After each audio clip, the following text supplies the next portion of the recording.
Update coming out of Allegany County tonight, now reporting a third case of the measles. Good evening. Once again, I'm Scott Levin. And I'm Claudine Ewing. The county health department says this third case was in the town of Independence, which now becomes the second township to report a case. Until now, cases had only been reported in the town of New Hudson.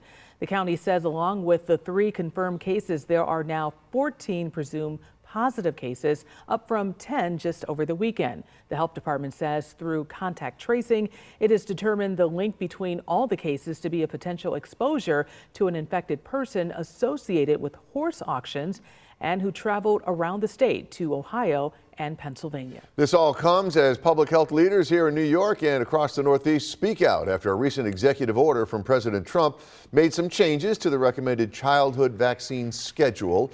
The president's executive order issued just last week reduces the number of recommended vaccines for kids from 18 down to 11 and says parents should consult with a doctor to decide whether to vaccinate their child for RSV, COVID, the flu, and hepatitis A and B. It also calls for the MMR vaccine to be split into 3 separate shots. The Trump administration says the changes are meant to give parents more choices.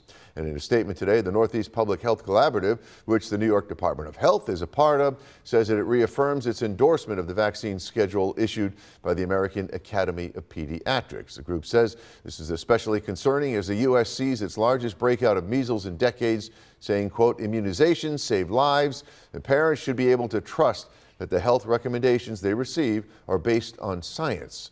The state health commissioner says the president's executive order does not change New York's vaccine requirements or its recommendations.